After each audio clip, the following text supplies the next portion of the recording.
Hi guys, how are you friends? So this winter I went skiing like every winter, and in addition to the spontaneous consideration on the good organization of Switzerland, for which you have to register for the lifts, and because they had a limited number of skiers, and decided to feel very safe when the operators of the lift get nervous about a single mask, a little bow down of the nose. My consideration was indeed others. As I put the very heavy boots, hat, goggles, gloves, skis, and poles, I thought that that was all very heavy. And it was really heavy to get into this sport that was looking like an armor. And I blessed the fact that I was not a medieval crusader who had to wall himself in iron bridles in his bulky armor before the battle. Have you ever tried to lift only one arm of the historical armor found in the Museum of English Castle? Have you imagined yourself in there suffocating in a helmet that blocks your view, or in the tough armor that covers your legs and arms? Let's face it, life has improved. Today we are no longer forced to get ourselves locked in giant tin boxes, maneuvering equally, even huge swords in order to see gushes of blood that is flowing from the enemy's neck. 1,000 years of history actually have changed us. Today we kill remotely, and I don't know if even it's better. We manipulate the keys of a computer very, very aseptically, and we drop bombs. Or perhaps we don't even need to kill, since it's enough to delete someone digitally from the web to neutralize him, like happened to Donald Trump or the president of Venezuela. Today, the animality and brutality of the blood that flow like rivers on the pavements where the revolt is raging are just a memory, at least for us in the West, America, Europe, not in the Middle East, that is still devastated by the brutality of the flesh. Let's think at Syria, for example, and what's happened in all the revolts that happening and still happening in the Middle East.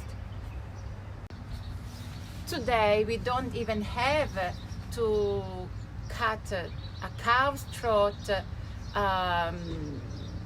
in order to make a steak. We don't have suidge on the streets like 500 years ago, and the poor today have more comfort than the noble back then. But separated from nature and its cycles, it's not even necessary to celebrate the ritual festivity of the passage of the season, such as Christmas or Easter. If we celebrate Christmas or Easter today, we do that just thinking at the holiday, but before it was just a ritual passage for crops. It was like really a season passage, and it was really like a calendar. Today actually there is no effort to get food, to defend ourselves, to get clothes or anything. Today, the only connection to the animalistic nature of our muscle, just to remind us not to atrophy them, is sport. And it's there that we will find the healthier life that physical fatigue gives us. Far from the intellectual abstraction, finally immersing ourselves in the pleasure of having a body and being in the nature. While I saw so many accidents on the slopes, I saw 2 in one day.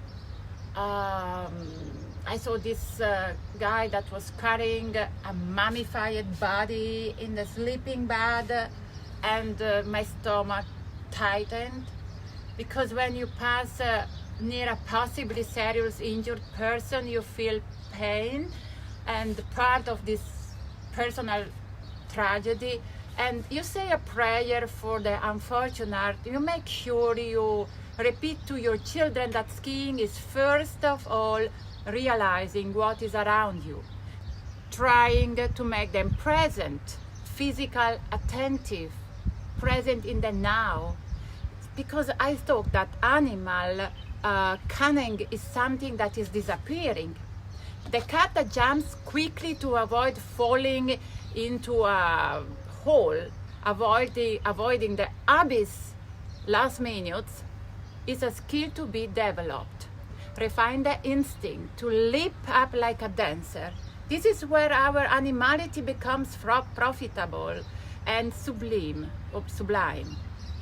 Without this physicality, we are destined to turn off into comfort that is becoming our vulture.